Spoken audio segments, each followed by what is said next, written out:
We're going to go through a series of conversation with Garrett from his early days out of Yale, his background, that first bug of an entrepreneurial feeling that he had, his days as a lawyer, his days as Safeguard Scientific leadership, all the way up into Good Company Ventures. We want to stay on some of the topics around social entrepreneurship, impact investing, start defining that. So we're excited to have you here, man. So before we kick it off, say a quick hello, give us a top-of-mind thought, and we'll jump right in. Well, I'm excited to be here. I'm excited to be right here, right now, this evening. I'm really excited that Good Company Ventures was able to partner with Benjamin's Desk last year, because starting and growing your organization in a flexible space like Benjamin's Desk is great. I tracked him down. He was at another location, and I said, Garrett, I need you and your team. So they're members at our BD Washington Square location. Yeah. I personally tracked them down. No, we love it. There's so many places, to hang your hat in Philadelphia, but homegrown, committed to Philadelphia, flexible for our organization, but also flexible for the entrepreneurs that we bring to Philadelphia, which is something we're really proud of. And well, we appreciate that plug. You know, anytime we bring Garrett in for a mentor session, a roundtable, whether it's in the city or we're participating outside the city, he's a mentor of mentors, an advisor of advisors. He's known nationally.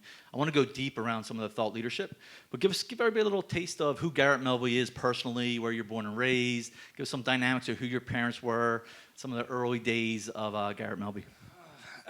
So I'm not from Philadelphia, I'm sorry to say. I was born and raised in the suburbs of Chicago, Midwestern boy, public school, worked hard, went to Yale. Fan of snow or? Love skiing, ardent backcountry skier. That's my only regret about living in Philadelphia. It's not so good for that.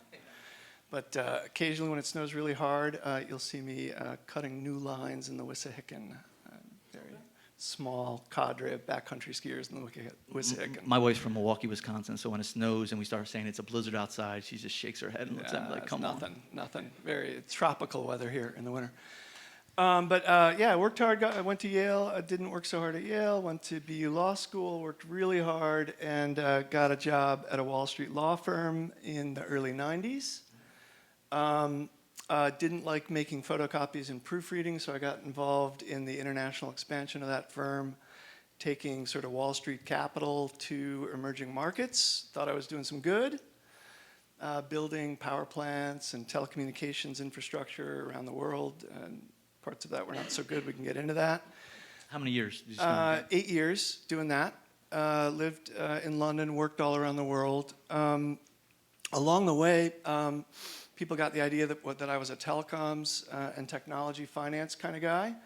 And so when Safeguard Scientifics was taking off at the beginning of the dot-com experience, they brought me in to be a telecoms VC, which was very cool. For about 18 months, it was the best job ever. Well, stay there for a second. Yeah. What were some of the roles and responsibilities associated with that title? It's a sexy title. So I was vice president for software and services, and I was just doing a very traditional VC thing, going out, meeting with entrepreneurs, deciding which ones we should invest in, making the investments, sitting on the boards, just a pretty conventional VC thing. The thing that was a little bit different about Safeguard was that it was a public company, and so it was kind of holding company. So not only did we have our own direct VC investments, that pretty typical, but we also sponsored and were the general partner in about 8 different early stage funds.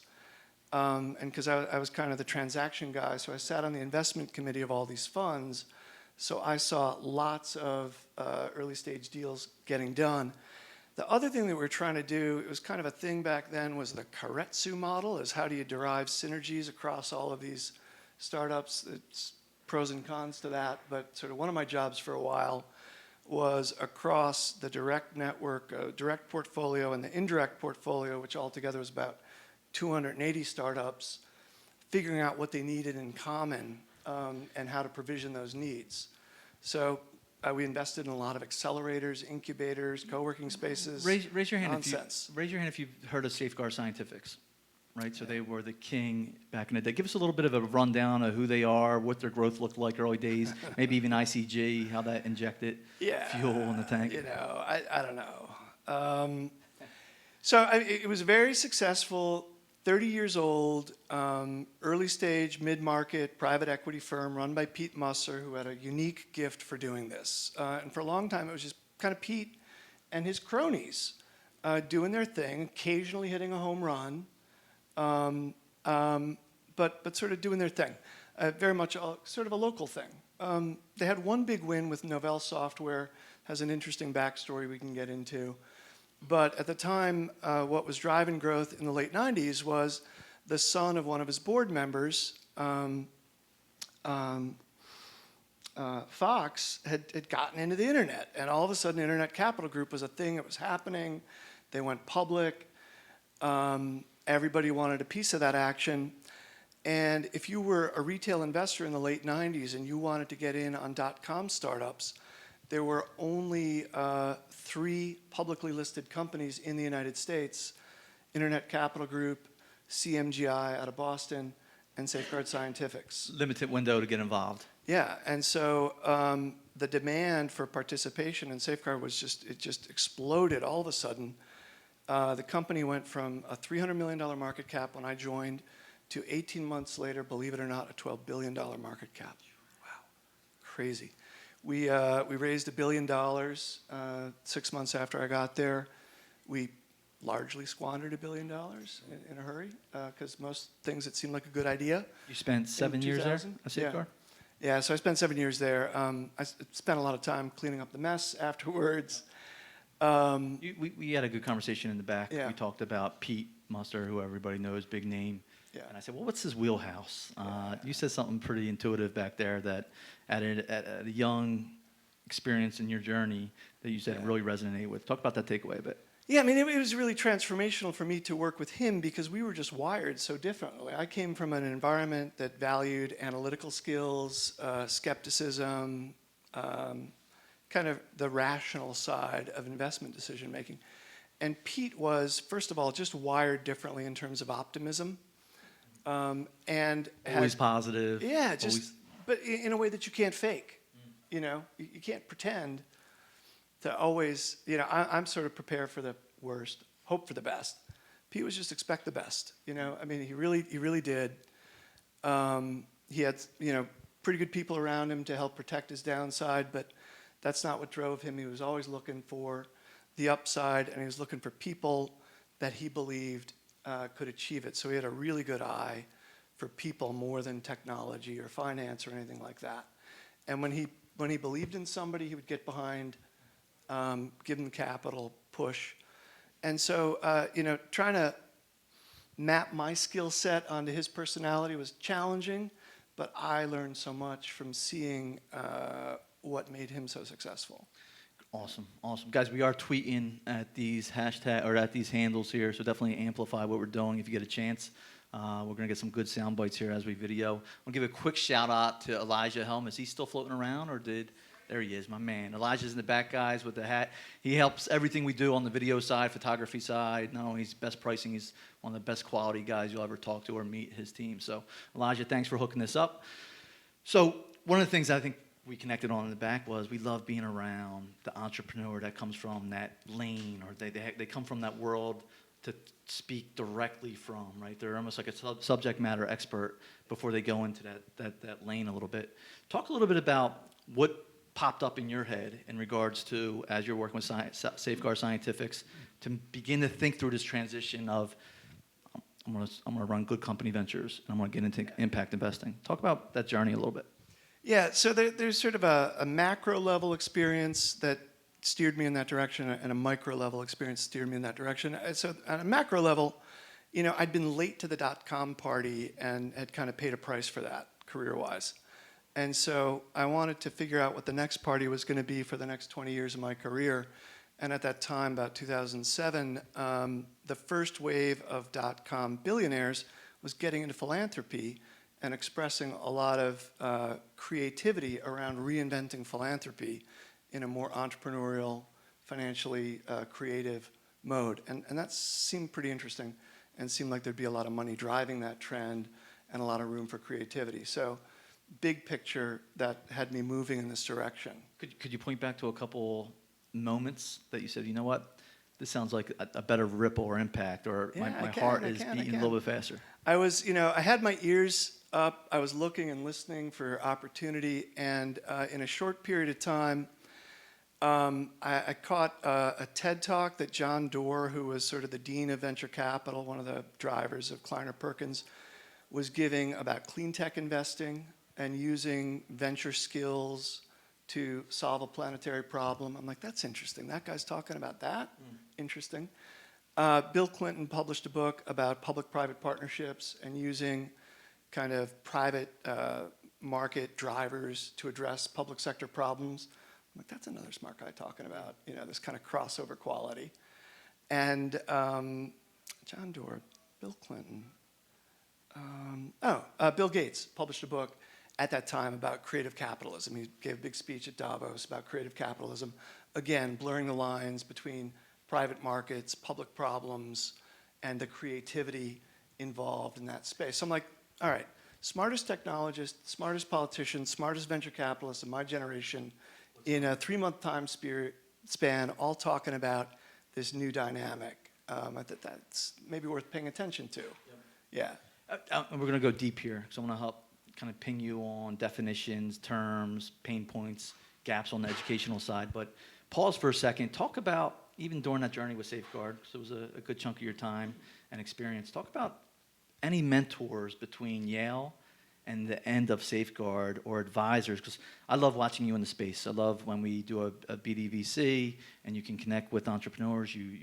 There's not a lot of fluff that comes out. You talk very real and authentic, and that's meaningful. Did that just evolve, or was there someone you can point to in your journey between Yale and at the end of Safeguard around mentorship or advising? Yeah,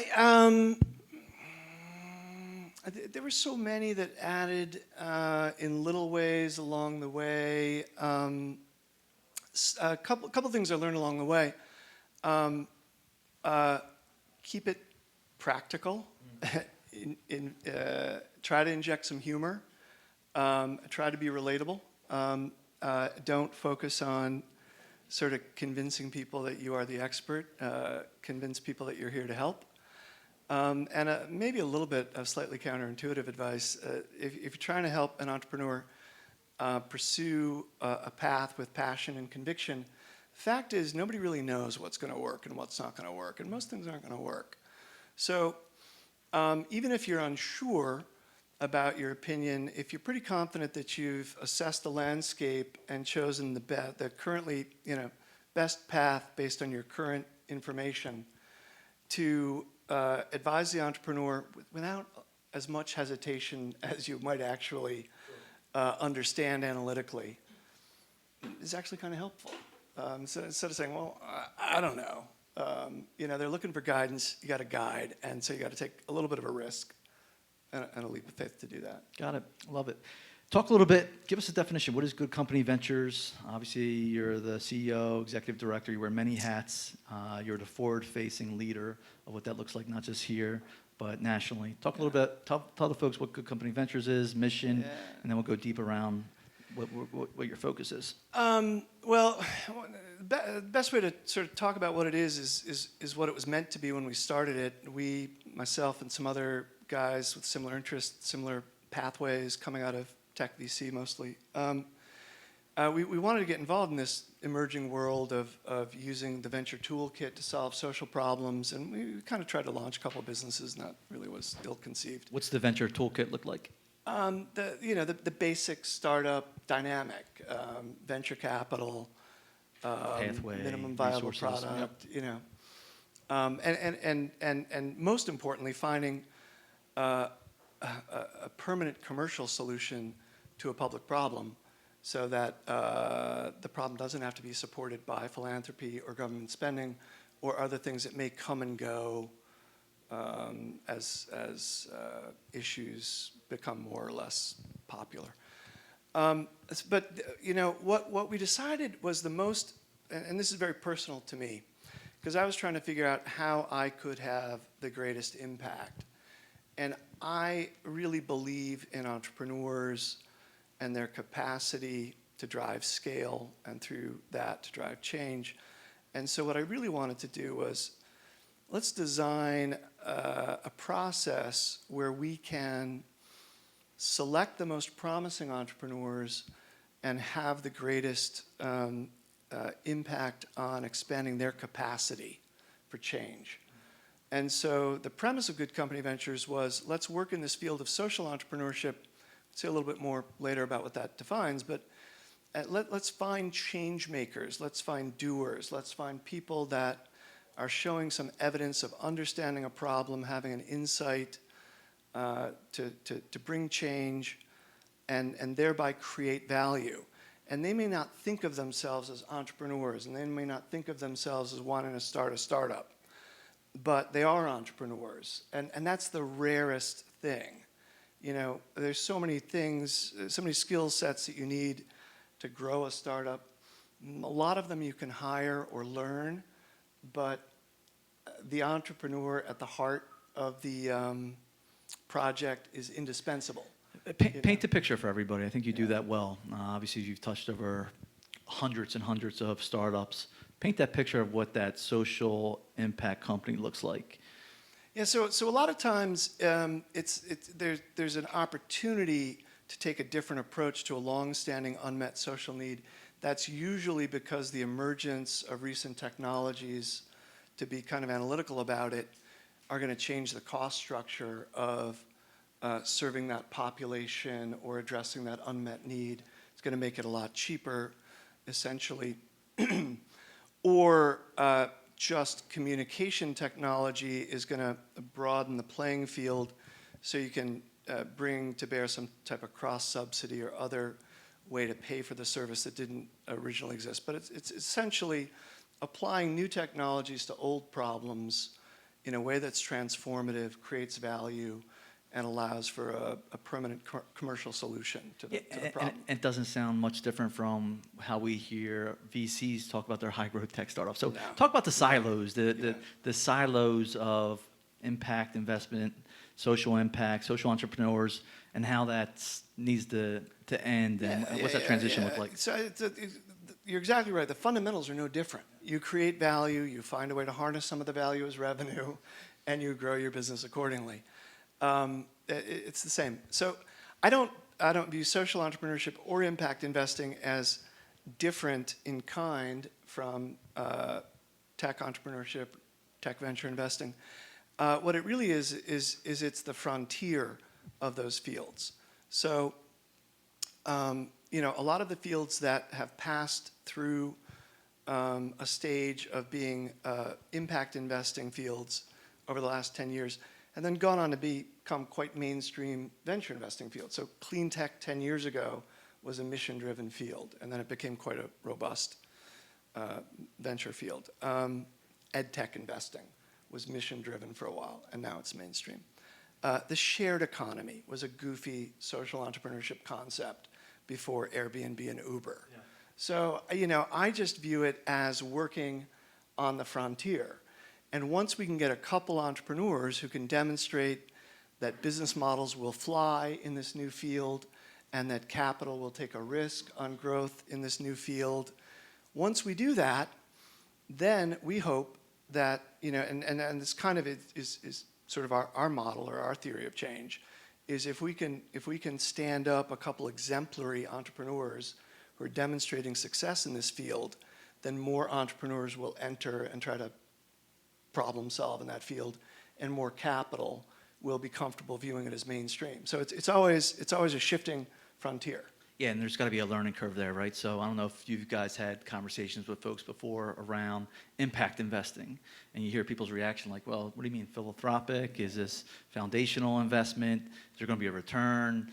Or is it just throwing money at, you know, goodwill? Yeah. Talk a little bit about that learning curve that people need to address and how we can be helpful as we talk about it and change it. Yeah, it's really tough because, I mean, so the field's still growing, so the vocabulary continues to evolve. Yeah. That's normal. I think one almost intentional obfuscation is when you're trying to grow a field, you're trying to attract members, you're trying to attract funders. It's kind of in your own interest to keep the definition as vague as possible, so that there's a lot of thought leaders really in the field who kind of like impact investing to mean, hey, whatever you want it to mean, come and join my party. But for me, Definitions are more useful if they're kind of exclusive or specific. So first of all, the investing part means we're talking about investing. That means you have to get a risk-adjusted return or you're going to run out of money and you're not going to be an investor anymore. And so there's really no such thing, there's no such thing as suboptimal investing. You're just going to run out of money pretty fast. So I'm always talking about market rate investing. What's different is not the amount of risk that you're going to take in pursuit of an expected return, because you can't really change the math on that, but it's the nature of the risk that you're willing or interested in taking. So if you're a mainstream VC, there's a lot of crowd following, a lot of fear and dread of the fact that most of your startups are going to fail. You may be unwilling to anticipate facing your limited partners and saying, well, yeah, this one didn't work out, but it was a photo sharing app, so I thought it was probably going to work. It's, they're not willing to say, well, yeah, this one didn't work out. It was a program for accessing public benefits, so. Or another social media platform. If you're beholden to LPs, it's really difficult to justify failure, which is a likely outcome, in a field that's really untested. And so I think for the impact investors, it's their ability to understand what's going on and what's driving opportunity and value in one of these frontier markets and see that there really is an opportunity there. And the payoff for being one of the few to see the opportunity is A, valuations are really low. You're not competing with a bunch of other angels and VCs to get into the deal. And if the company that you're backing has a new approach, they're not competing with a bunch of overfunded startups in the same space. So some of the competitive dynamics on both the investment side and the operational side are much better to be working in these new fields. What's your advice to some of the startups that are in fundraising mode right now? We have some of them in here, and they haven't thought through that element or that slide in their vision deck that talks about the social impact side of things.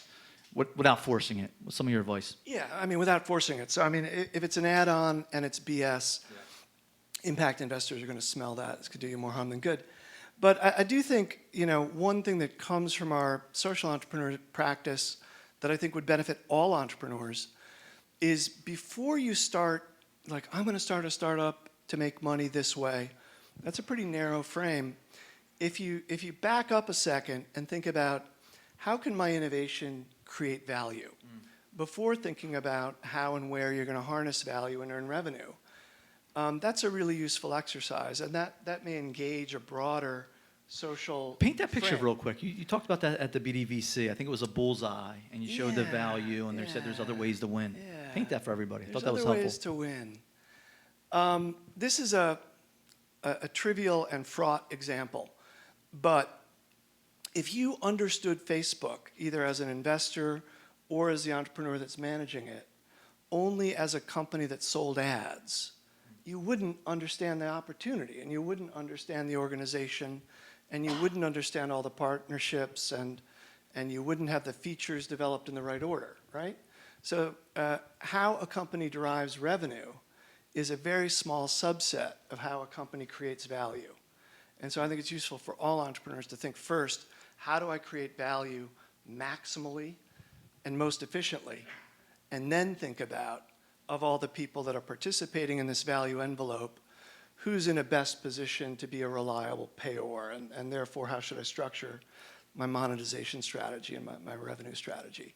But understand that it's a subset of total value creation, and that may help you tap into some broader social themes that will resonate with a broader pool of investors.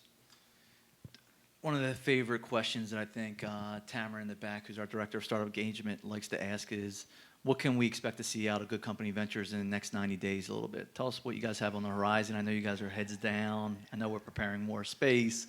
Tell us everybody what you're working on in the next 90 days.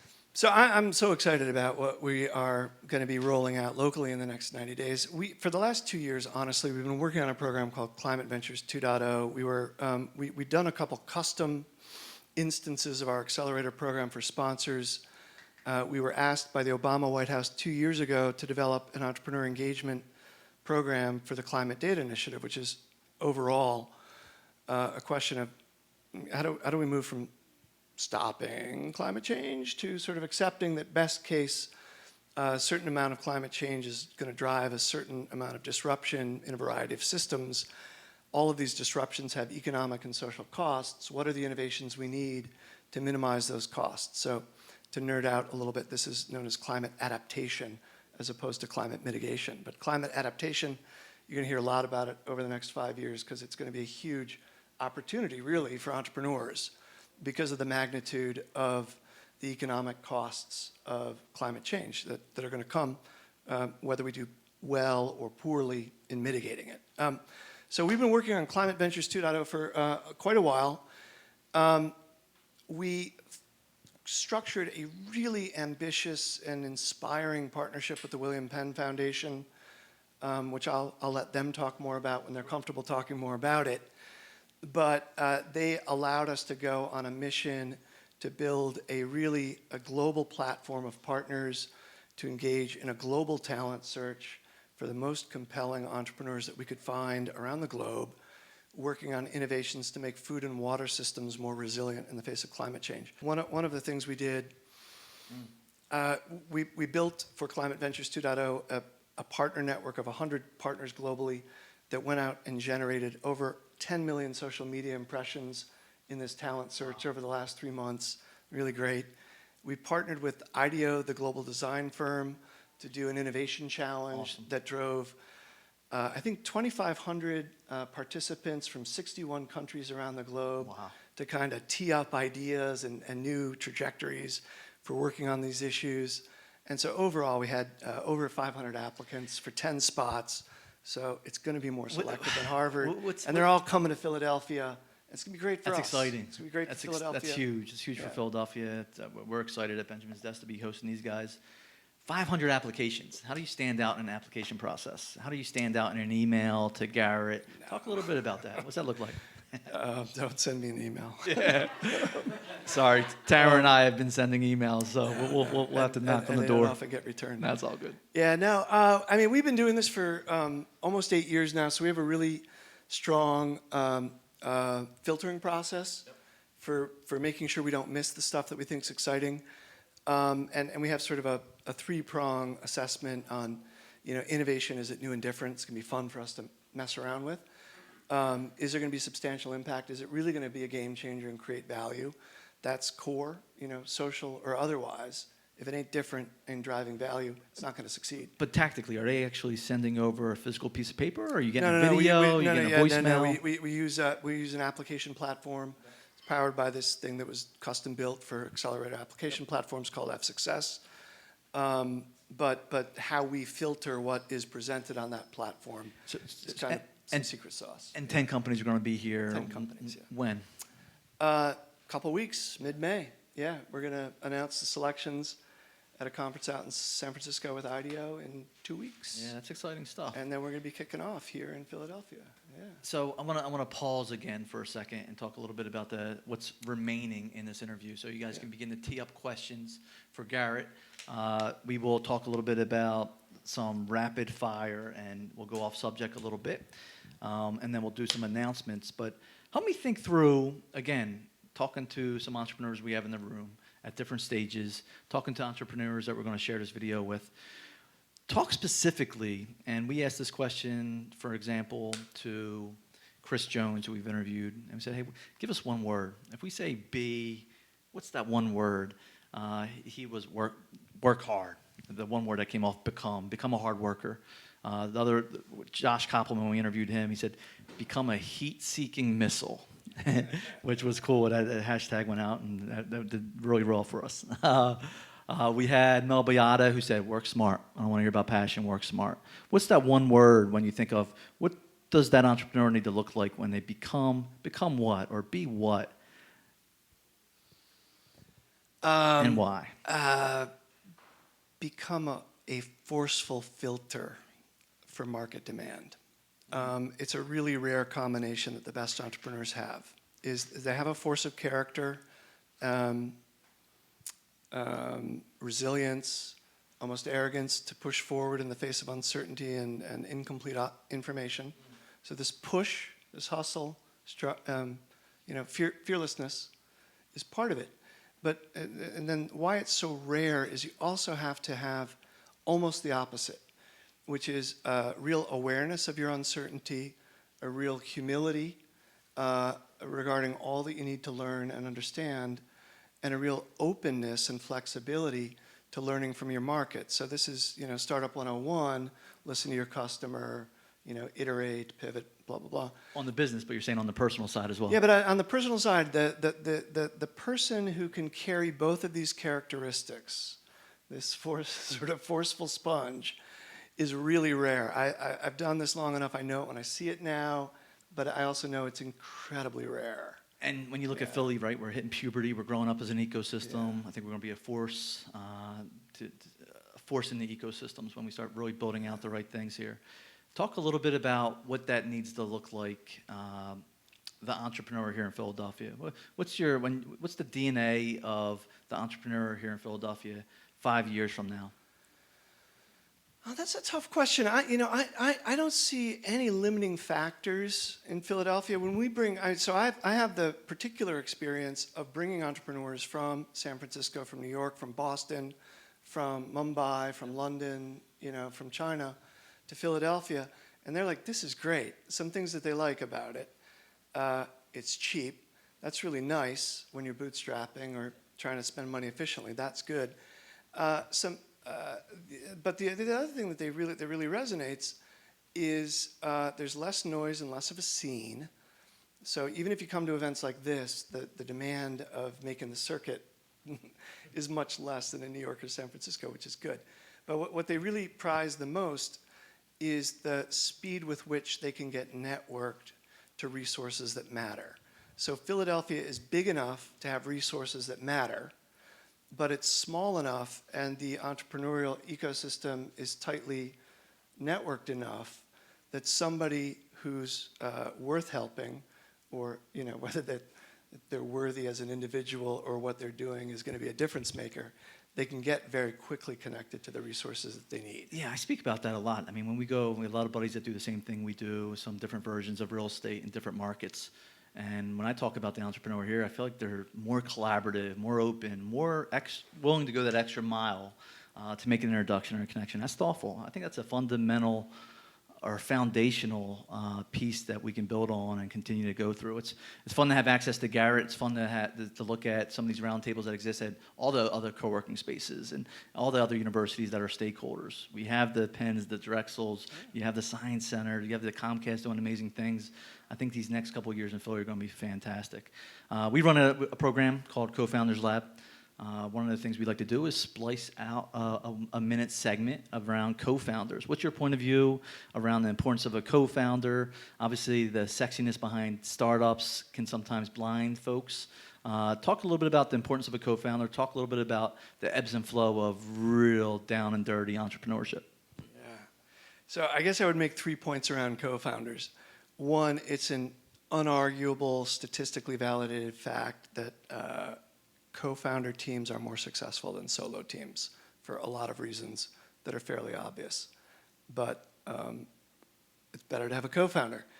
The second point about co-founders is your team, once you have a sort of a working definition of what are the core competencies of the organization that you're going to be growing, those talents need to be resident in the founding team.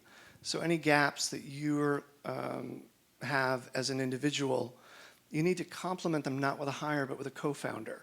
And so I often see entrepreneurs being stingy about this and trying to sort of hire talent. It's great to hire talent for a tactical skill set, but if it's core to if it's a core competence of the organization, it's got to be a founding team. It's got to be part of the equity deal. Yeah, it's tough sometimes, right? Because you navigate, you want to see someone like you potentially be a co-founder, someone just like you, and most of the data tells you that it's probably not the right case. Yeah. Find the gap, find the person that's going to help you grow. Yeah, it's a complementary team, and it's a team and a partnership, not a, hey, this is my company, you're my first hire. Give us your point of view around, it's critical. You see it with the startups that are having success here. We see it every day. We look around and see the importance of having the right team around you. What are some of the metrics you look at as you try to attract talent? What sticks out at you again? I know you're hiring. 50 applications came in when you put that out there. What does that look like for? And I know there's a pain that needs to be solved, but talk about some of the social or soft skills that really speak to you and know that they're going to have successful. I think a growth mindset is critical for a startup. I mean, it's also relevant for us because organizationally we're fairly small. Skills are skills, and in this day and age, with the availability of self-help resources, you can become a working expert in just about anything over a weekend. So, really, growth mindset is so important for an early stage team, and buy-in to the mission, because whether that's buy-in to the financial outcome or buy into the mission or just some degree of stoke around what you guys are going to try to accomplish over the next 18 to 36 months is absolutely critical, because life inside a startup is nothing like it looks on the pages of Fast Company or Wired. There's nothing but survivor biases in the reported experience. The lived experience, even for the most successful startups, feels like you're failing every day. Every email that comes across. Yeah, until you have these punctuation marks where you break through to the next level. But the ratio of experienced failure to experienced breakthrough is mostly on the failure side. So somebody who team members who are going to be resilient in the face of that, stay committed. Have some commitment to the organization, to the team, to the mission, and are going to weather that psychologically. It's really important. Great answer. Put your angel hat on for a second, and you're interviewing or getting pitched to by 5 companies. What are some of the things that a majority of those companies fail to answer? What's the question that they didn't think through before they came? Hopefully they're prepared, they know who you are, they understand who the group of angels they're pitching to. But is there a specific question that you see folks struggle with?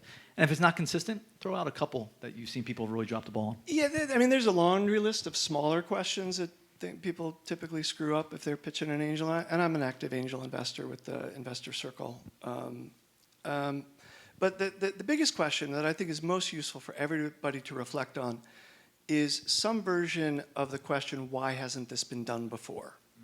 It's so foundational, and it's so often just sort of overlooked, and almost all of the answers that I want to hear about the early stage path, or the path from the seed round or the angel round to Series A, are about validating the assumptions about why this hasn't been done before, and therefore why there is an opportunity for your particular innovation led by your particular team.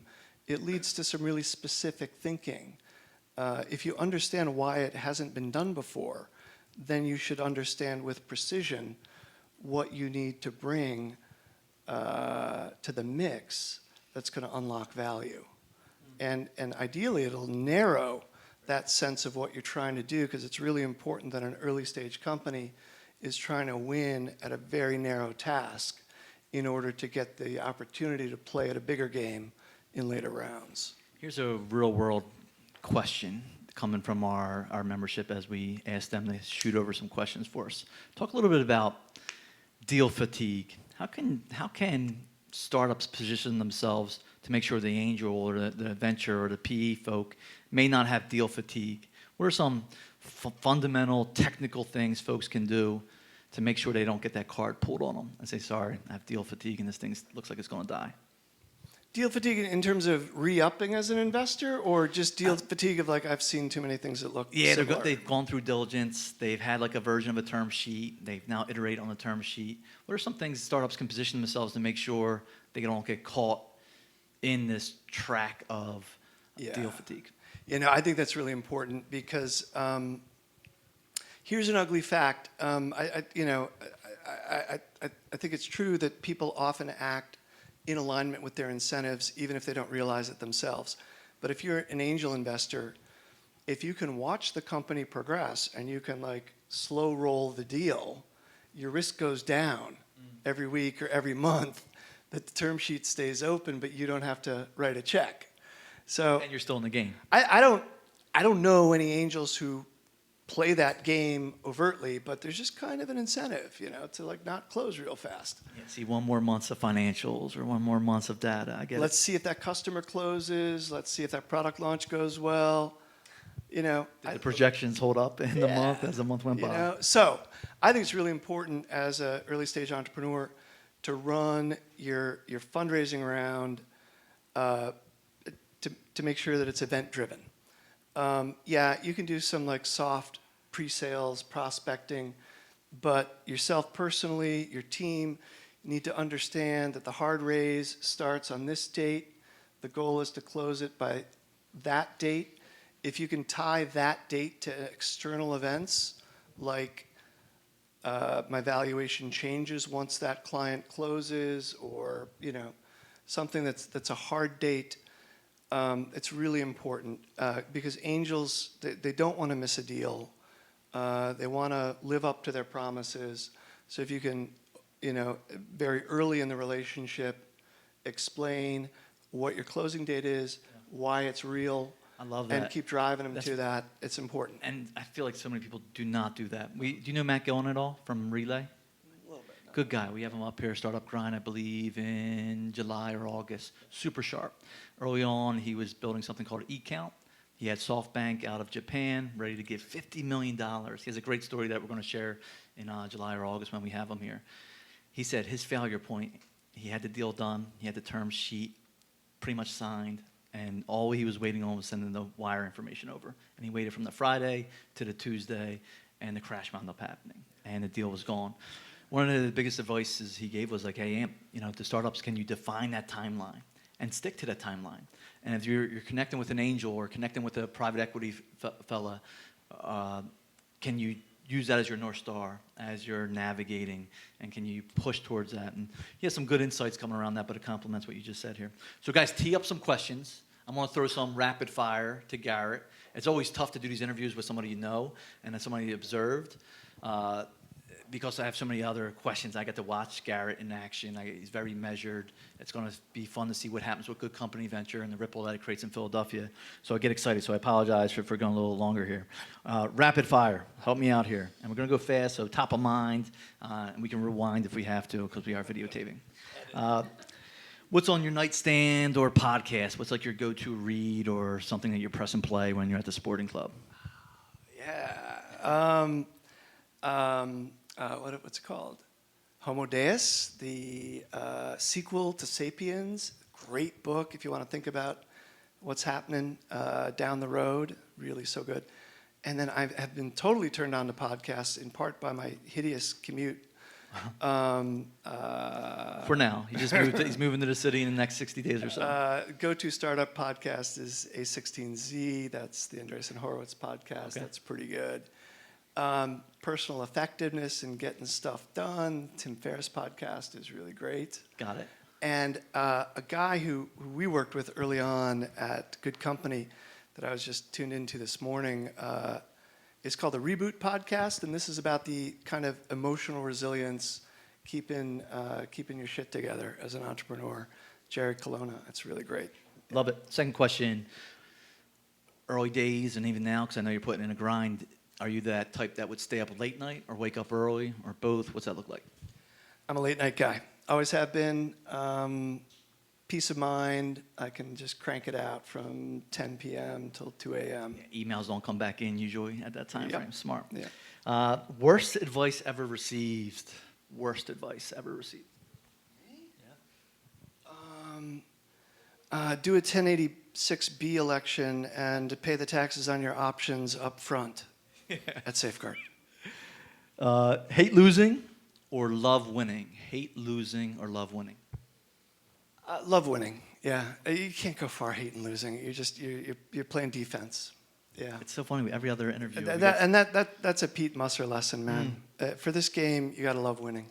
And winning comes in different forms, right? Little If wins. you hate losing, the Kauffman Foundation is going to tell you 99% of the pre-seed stage startups are going to lose. So it's rough sledding if you hate losing in this game. So a little bit more thoughtful question that you can think about as we tee up some questions. I need one word that defines you. I have my word because I've been watching you and doing some more research on you.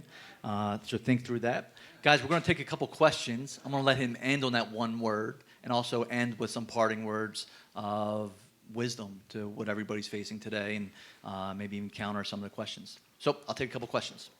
So I'm not sure it's quite in the same wheelhouse, but do you know Rooster Soup Company and Broad Street Ministry? I know. Yes.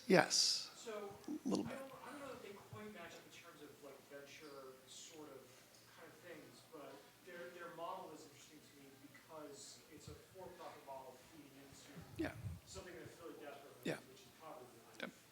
So I'm just curious if you have any thoughts. No, I mean, so one of the things that really keeps my enthusiasm fresh is all of the creativity in this continuum.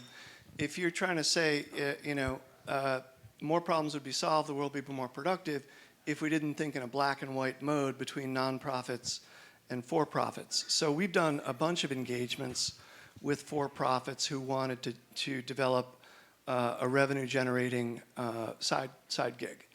And so I don't know a lot of the details about how that's going or how it got started, but that's part of our world is sort of hybrid structures, complementary structures, a little bit of for-profit capital here, a little bit of nonprofit capital there, common mission. Wait, I'm going to put you on the spot, man. Give us like that 30-second breakdown of what you did, I think probably 2.5 years ago with the Kickstarter campaign.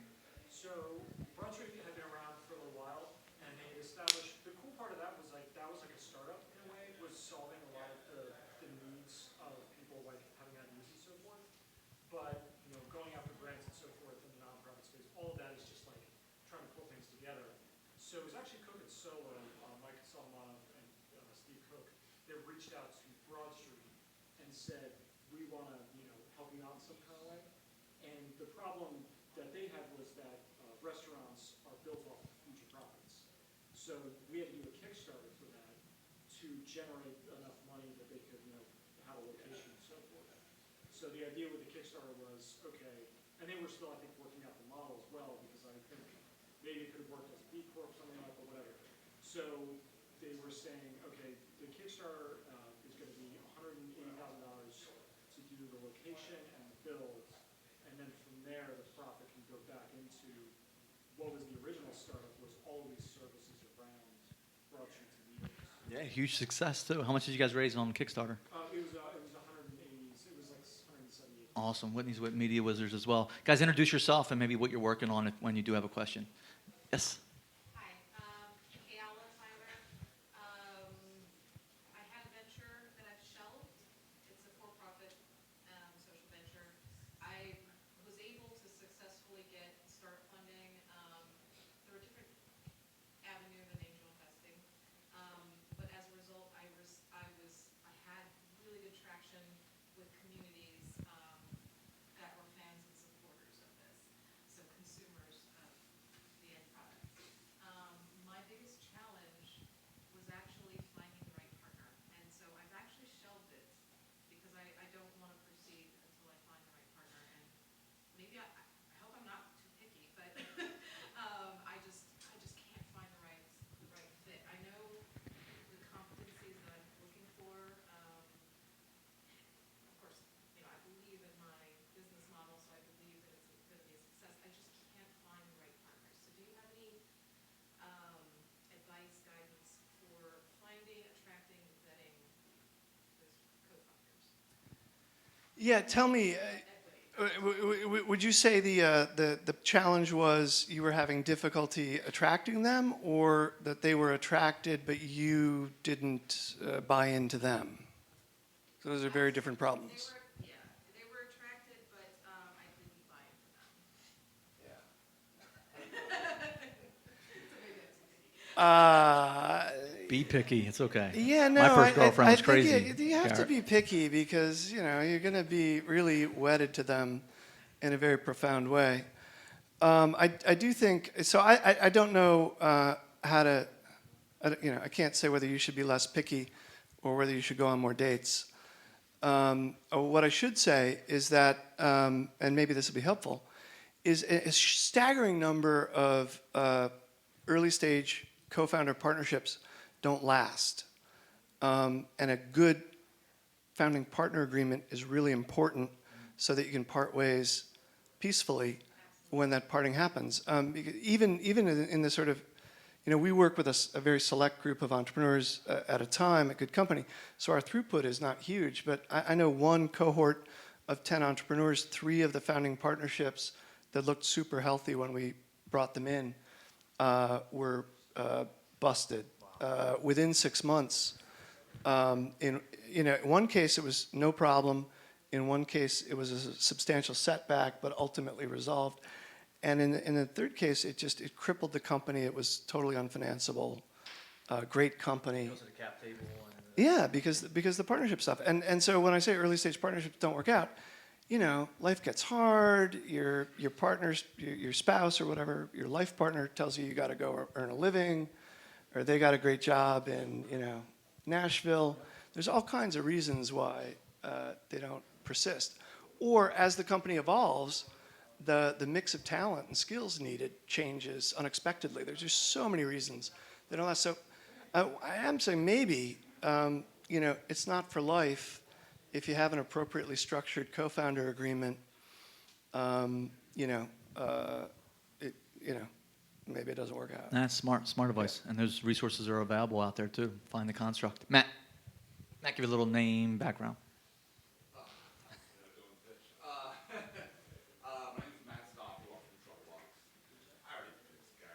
Oh, cool. Go ahead. So first of all, thank you for working to bring more attention to Philadelphia and our startup community. It's nice to suck a little attention from 90 minutes up north. My question is, so you talked about putting a little bit of a time structure, a little sense of urgency when you're raising money so the angel or VC doesn't get that, I'll drag this out. So let's say myself or another entrepreneur is pitching you and another, angel, and it's nobody's bluffing, there's no trump card, and it's legit. So as the entrepreneur, I have you and somebody else, and they're both interested, and everybody's done their due diligence, but I've decided to go with you or the other person. From the time I say, okay, I'm going to go with you, as an entrepreneur, so I know in my head, how much time can I expect to go by the time you actually sign and wire me the money or write me an IOU or bag of cash, whatever. So maybe a term sheet question. After you sign a term sheet, what's that time frame, knowing that term sheet may not be non-binding? Yeah. The amount of kind of transactional overhead, due diligence, legal documentation, et cetera, that creates an unavoidable time delay varies in relationship to the size of the deal and the stage of development of the company. So if you're talking about, seed funding, angel funding, there's kind of no reason why you can't get from a term sheet to a check in 2 weeks. Now, just because there's no reason, it never happens that way. So we're talking like 100 to 500,000, you said? Yeah. Angel, something like that? Yeah, I mean, you should ask them what they need and establish this understanding, especially before you cut somebody loose. You should understand what you're buying into. What about shopping term sheets around? You said 2 angels you're speaking to. Is that kosher? Yeah, for sure. A small city, though, right? So transparency Yeah, probably matters most. I mean, it's very much a relational business. So if there is a sense expressed by the angel that this is a deal that you have agreed to, you can't go shop it. But it's otherwise typical for a term sheet to be set the market and to see who else is in. Yeah, I'll tell you what, Matt. I mean, Ben Franklin Technology Partners, their vetting process that they've been known for of being sloppy and clunky, it's getting better. And they are throwing 60 days of due diligence out there. So when you say sloppy or clunky, I mean, I heard once you get approved by Benjamin Franklin, due diligence. Yeah, Right, Yeah. so you mean Makes- how difficult? the process. They're again Yeah. tremendous at it. I mean, Yeah. we have Rick Enzer up Yeah, here. yeah. So I last mean, week. I said there's no reason it can't be 2 weeks, and it's never 2 weeks. It's 4 to 6 at best usually. But there's a thing, and you should try to figure out who you're dealing with, because let's say the epitome of the professional angel is Ron Conway.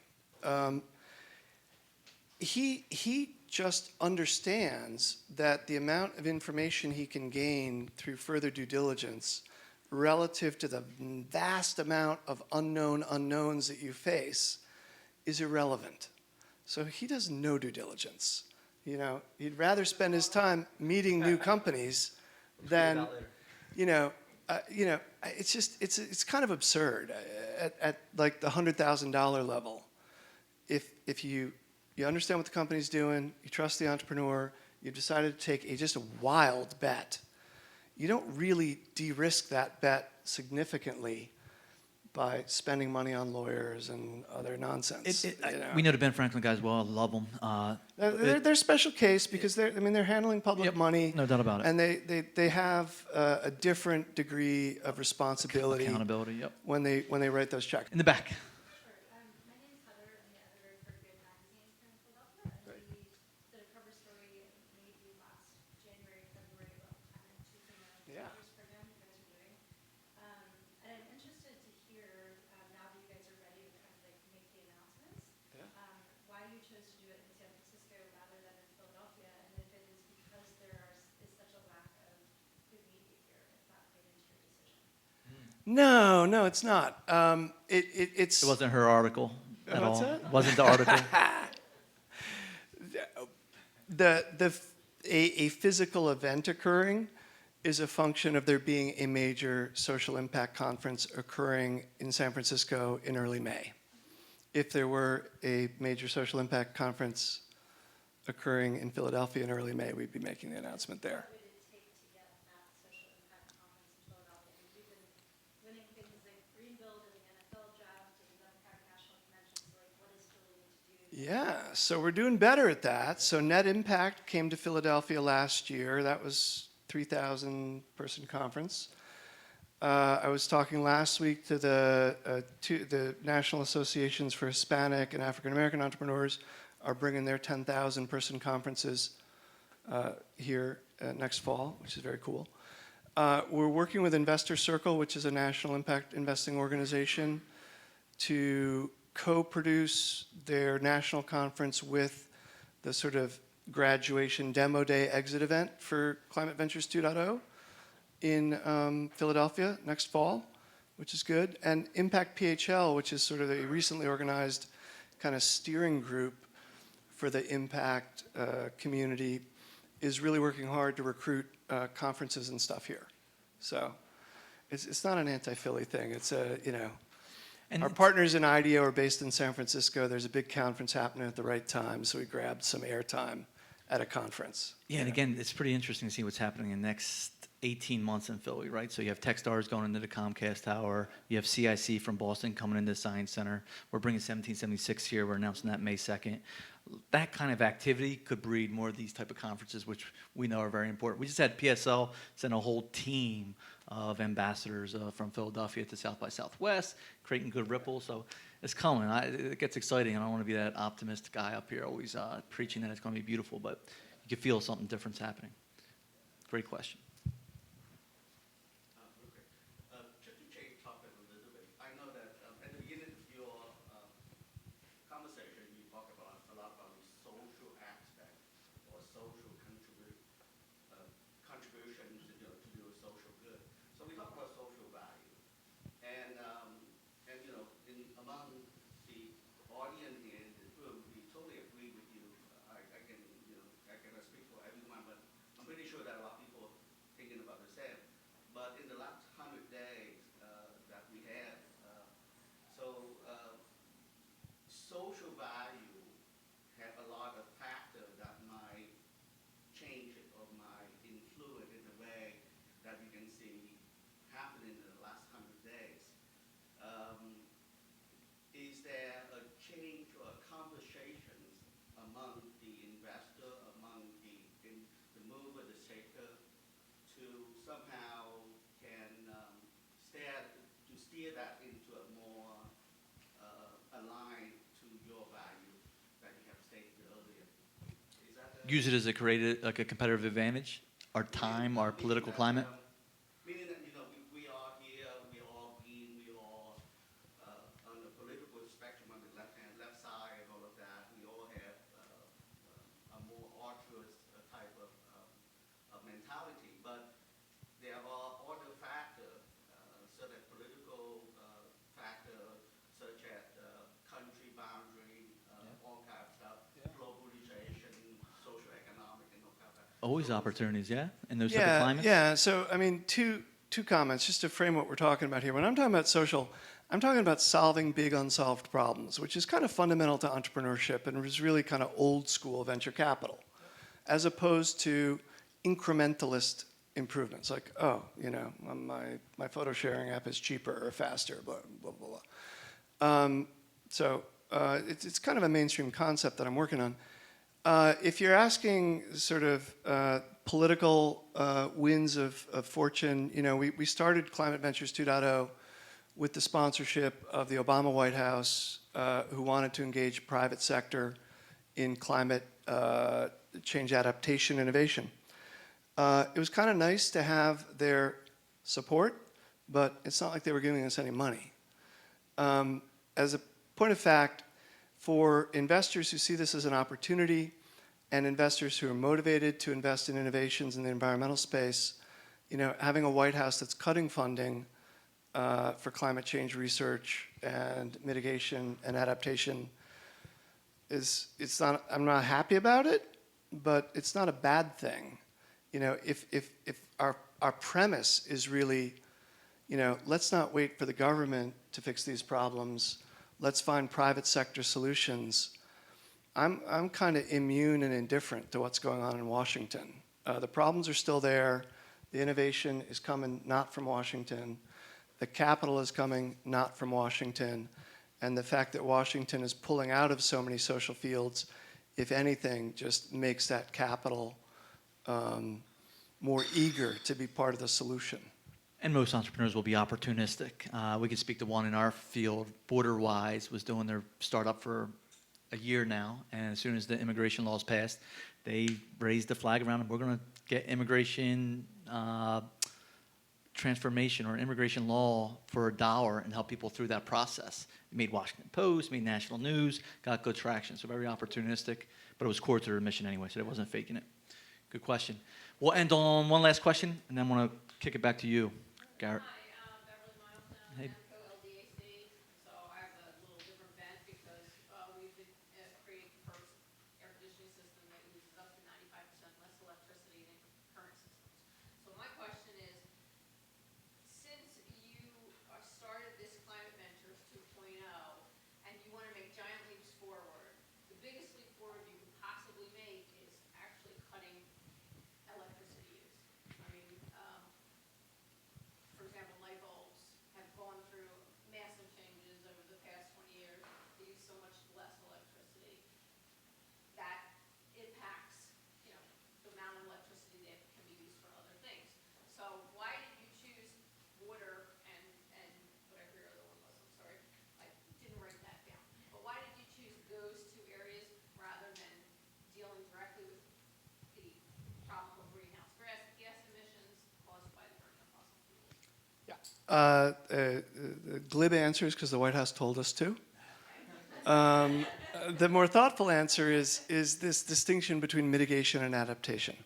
So reducing electricity consumption, changing fuel sources for energy, these are all part of the mitigation picture. How do we keep a lid on climate change?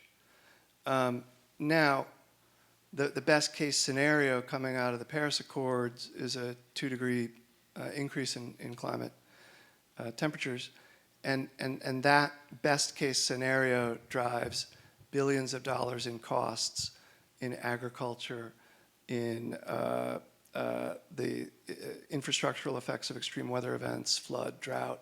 So just in food and water alone, we, as part of our kind of mobilization strategy and our mandate from the White House, we did a research project with the Rockefeller Foundation and Wharton with their help to sort of cut food and water climate threats into 76 subsectors and to kind of price value at risk in each of those, because kind of our playbook is to sort of say this isn't a policy problem, even though it's being talked about in the policy literature, but how do you talk to Silicon Valley, the global Silicon Valley, including the Philadelphia expression of it, and say, look, this is an opportunity. This is not a policy problem. This is not a legislative problem. Did you know that the New York City MTA can't get flood insurance anymore, and they had to create their own synthetic bond that they sold to hedge funds to protect them against flood risk for $200 million? That's an opportunity. Did you know that Bloomberg data centers have respect their wind shear tolerance in the face of extreme weather events and have $160 million budgeted at that one organization alone? So these cost drivers, value at risk, each creates a small slice of entrepreneurial opportunity. Problems are going to need to be solved over the coming years. And so get there early, grab your piece of the pie. Strong. Awesome. Make it a quick one. Go ahead.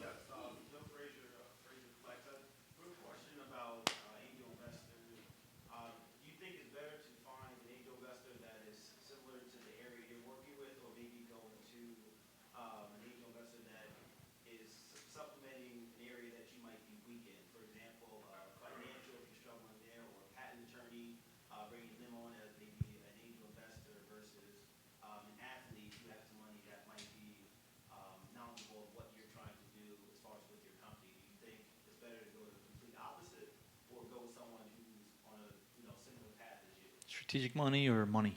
I like it both. Yeah.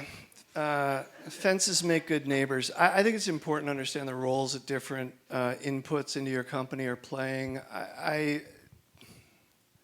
not a big believer in money being strategic. I just don't. I think because money tries to differentiate itself from other money, they always tell a story about how strategic they are.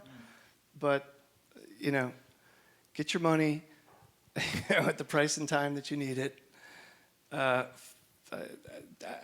don't know. I didn't see that coming. I like that response. Well, there's a lot of nonsense in the venture market, but really this sort of I'm a value add investor. I'm like, well, okay, I'll view you as two people. I'll take your value add onto my advisory board, and I'll take your money into my bank account. The virtue of those two roles being contained in the same person, I don't believe in. I think it creates confusion, disappointment, unclear expectations about role and responsibility. So I'm not saying it never happens, and I'm not saying it's nice when it does happen, but I don't believe the hype.